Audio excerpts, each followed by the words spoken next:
Welcome to Bad Goodbyes. Each week on our show, we spotlight species from the IUCN Critically Endangered Red List. These are plants and animals with decreasing populations, nearing the edges of extinction.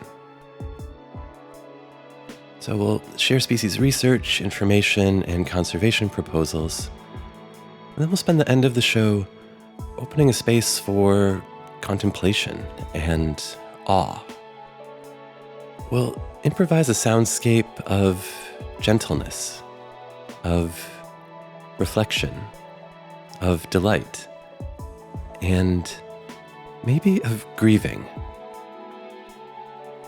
Without focused conservation activity and significant societal shift, many of these species may not survive the 21st century. And so perhaps we might acknowledge their journey with a moment of our attention, a recognition of our kinship, and with a commitment to personal and systemic change. Thank you for listening.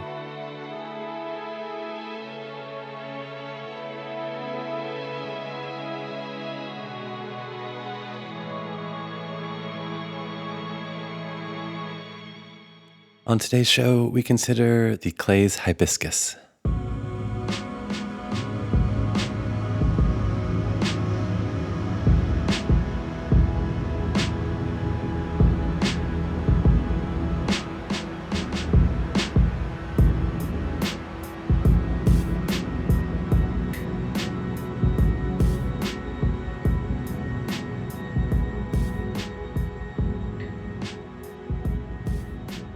Clay's hibiscus, also known as Kokiʻo ʻula in Hawaiian, is a critically endangered flowering plant native to Kauaʻi in the Hawaiian Islands. Clay's hibiscus is a large shrub reaching heights of 10 to 15 feet with a bushy growth form, often spreading nearly as wide as it is tall.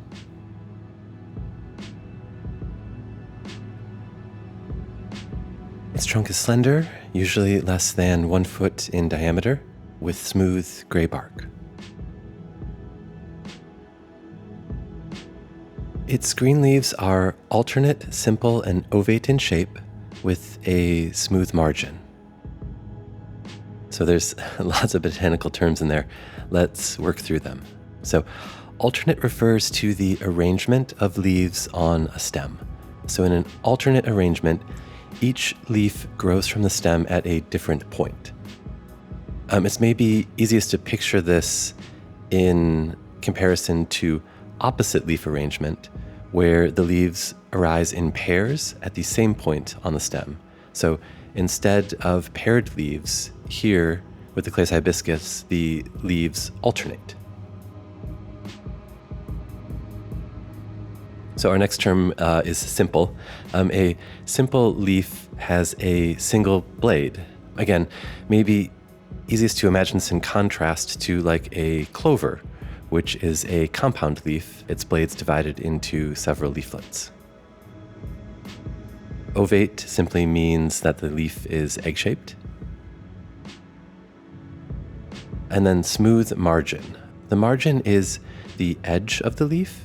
And so again, in contrast a smooth margin to a serrated margin, which is jagged, like a steak knife or a saw blade. And so putting all this back together, an alternate simple ovate leaf with a smooth margin means that the leaves grow from the stem at different points than their neighboring leaves. They are not divided into leaflets. They are egg-shaped and have smooth edges.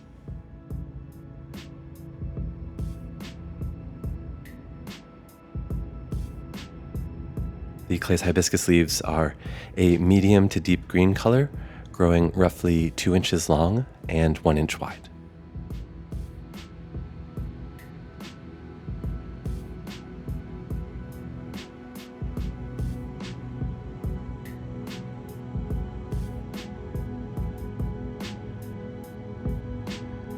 The clay's hibiscus flower is remarkable. A little alien, wildly vibrant, and just so beautiful. Growing from stems near the ends of its branches, the blooms unfurl with 5 long, textured, vibrant crimson petals, arranged in a swirl, opening outward in a kind of starburst or propeller. In the center of the flower is a tall, pale yellow staminal column, dense with stamen, topped by bright yellow pollen. And then atop that column is the style, which segments into 5 deep red stigma. These are the pollen receptors.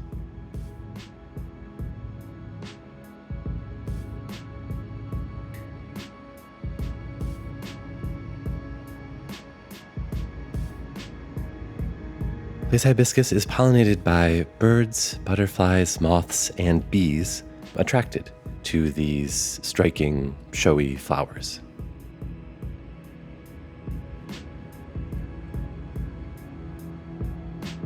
Flowers bloom year-round and are monoecious, meaning that the male parts, the yellow stamen, and the female parts, the red stigma, are both present in a single flower.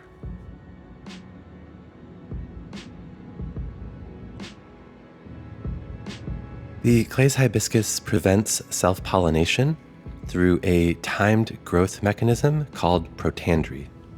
So on a single flower, the male reproductive parts mature and release pollen before the female reproductive parts are receptive to pollen.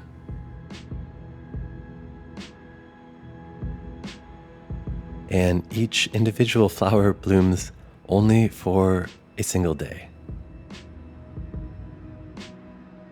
So just to be clear about this, though, an individual plant may have multiple flowers blooming both concurrently or in succession. It's not like the whole shrub blooms at once and then is bare the rest of the year. Instead, it is continuously blooming, but each individual flower blossoms and wilts in roughly a 24-hour period. This, too, is an adaptation to help prevent self-pollination.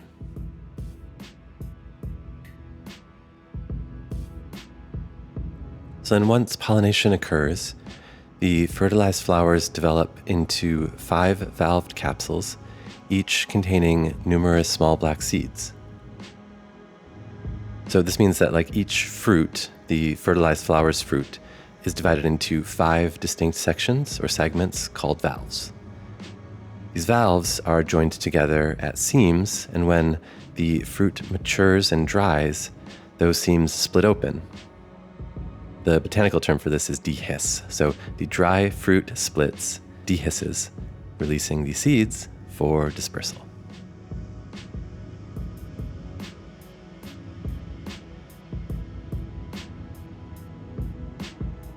Seed dispersal in the clays hibiscus is believed to be primarily gravity-driven, with these seeds simply falling to the ground near the parent plant. However, secondary dispersal methods like wind, rainfall, and animals may also play a role.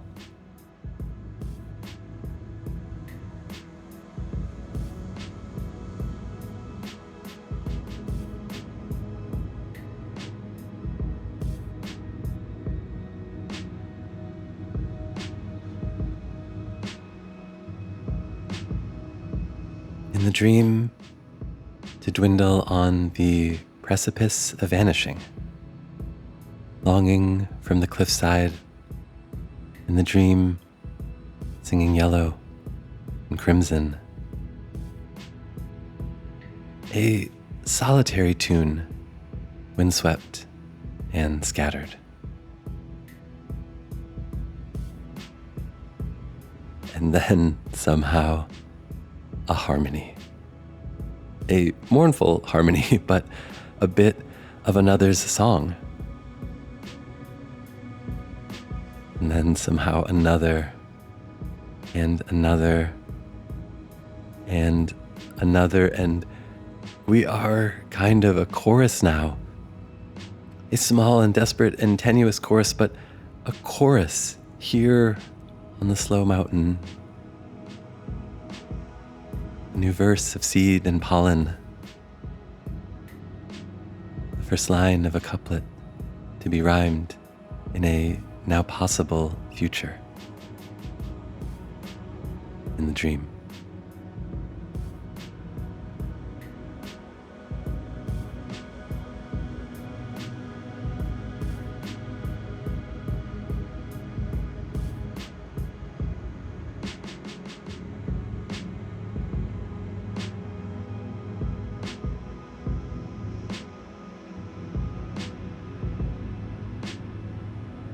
This hibiscus is found in 2 locations in the mountainous eastern region of the Hawaiian island of Kauaʻi, specifically the Nonu Mountains, and in the Moloa'a Forest Reserve.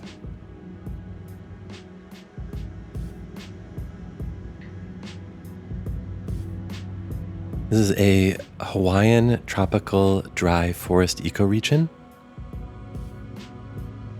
which is a unique biome found only in the Hawaiian archipelago.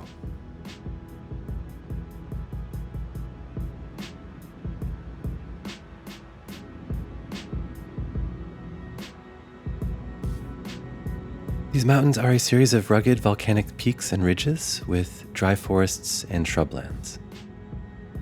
The terrain is steep and jagged, though green, with pocks of basaltic outcrops poking through the vegetation. The mountains of eastern Kauaʻi were formed by a series of lava flows erupting roughly 4.5 million years ago. And then in the millennia since, weathering and erosion have shaped the peaks, ridges, and valleys that we find today.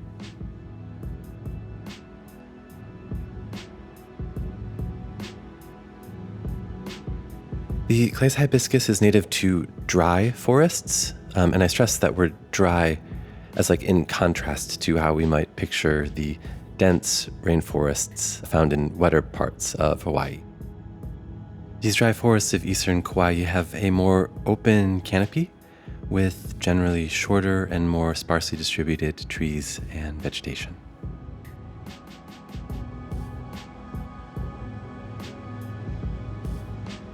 This region sees warm temperatures year-round with distinct wet and dry seasons. Summer high temperatures average in the mid-80s and winter lows average in the mid-60s. Annual precipitation averages roughly 38 inches, with 2/3 of that rain falling from October to March.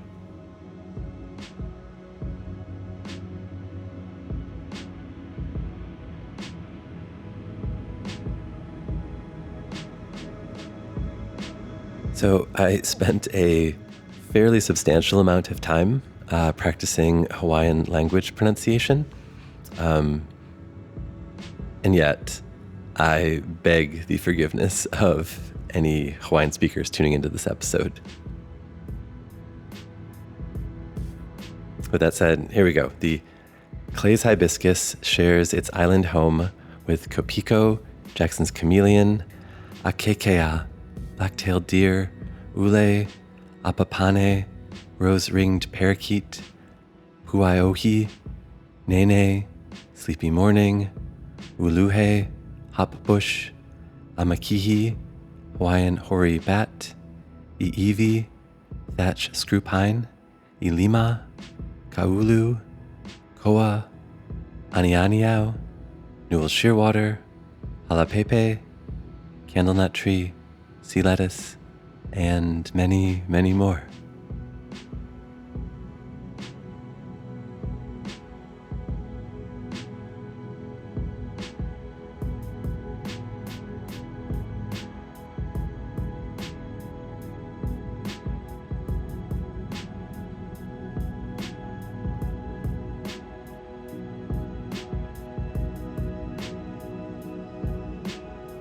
Historic reductions to the clay's hibiscus population were the result of human-induced habitat loss and degradation.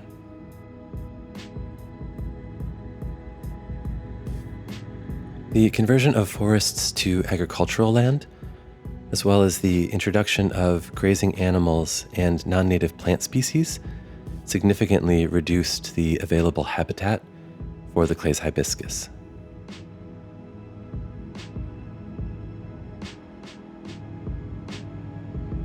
Today, habitat loss remains a concern, although the establishment of protected areas is helping safeguard the remaining populations.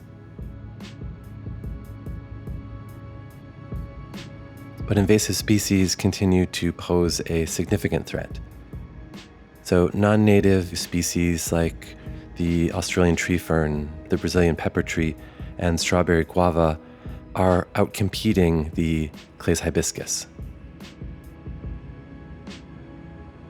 And grazing by human-introduced non-native mammals like pigs, goats, and rats is a major continuing threat.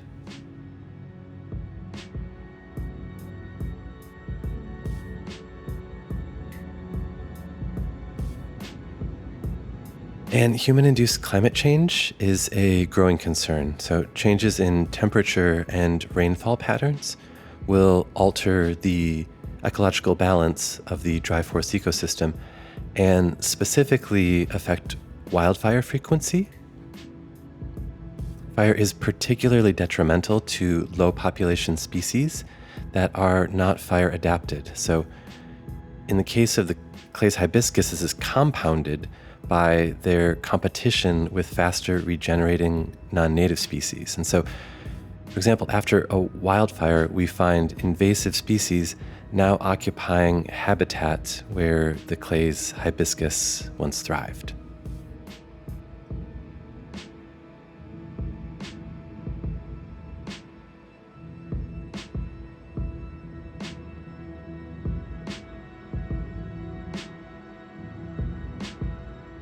The clay's hibiscus is legally protected at both the federal and state level by the U.S. Endangered Species Act and by the state of Hawaii. Its remaining population grows on protected land, including a stand that is fenced in to protect it from non-native grazers. Extensive cutting, seed storage, offsite propagation, and reintroduction programs are in place. Efforts by the National Tropical Botanical Garden have led to the successful cultivation of over 200 individuals in managed gardens across Hawaii, and the storage of roughly 250 seeds.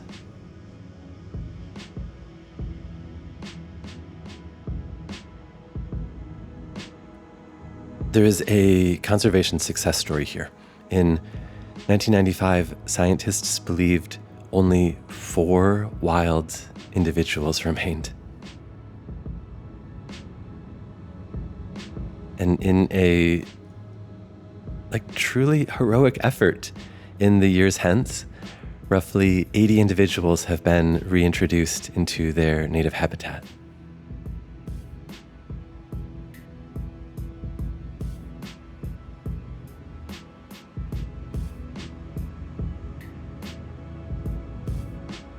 Nevertheless, the clay's hibiscus has been considered critically endangered on the IUCN Red List since 1998, and their population is currently in decline.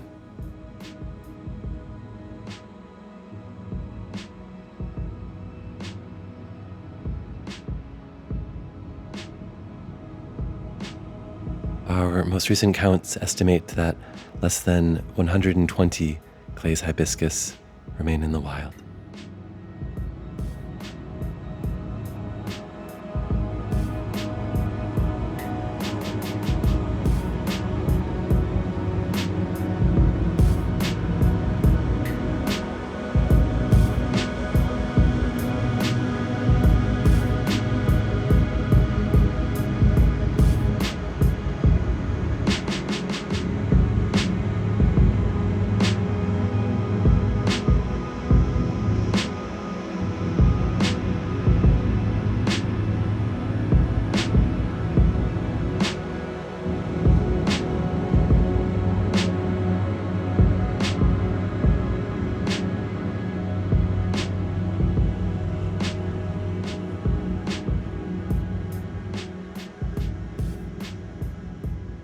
Information for today's show about the Clay's hibiscus was compiled from the Center for Plant Conservation, the Hawaiian Department of Land and Natural Resources, Hawaiian Island Province Regional Pollinator Guide, the IUCN, Native Plants Hawaii from the University of Hawaii, the Royal Botanical Gardens Edinburgh, the U.S. Fish and Wildlife Service, and from Wikipedia.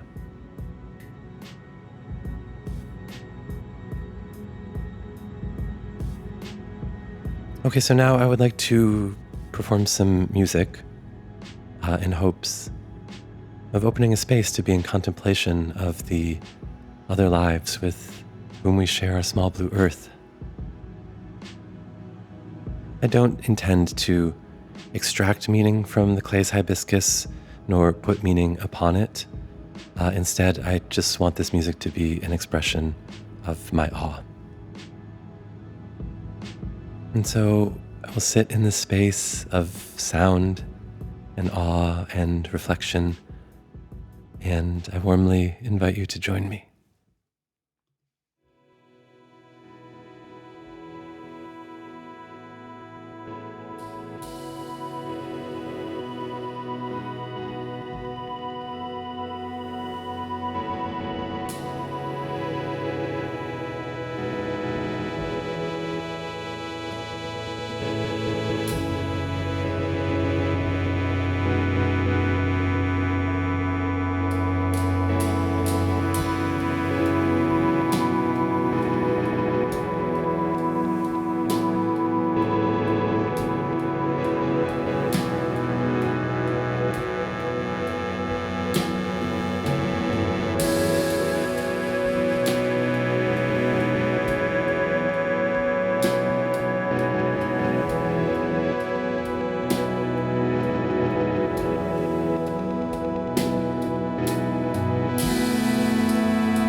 I honor the life force of the clay's hibiscus.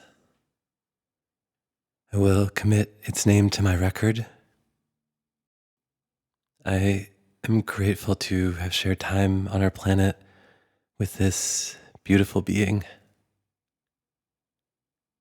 And I lament the ways in which I and my species have harmed and diminished this species. I grieve.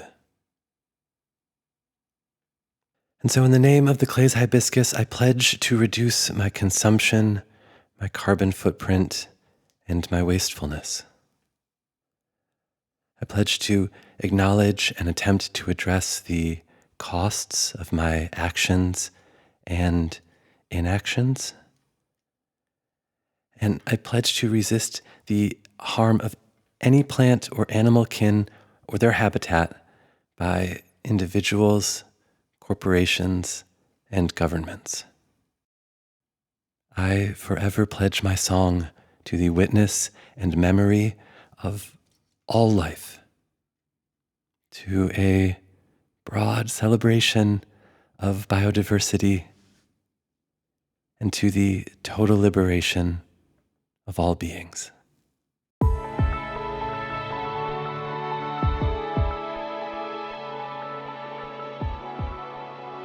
This has been Bad at Goodbyes. Thank you for listening. Until next time, let's take care of each other and all of our kin. Goodbye.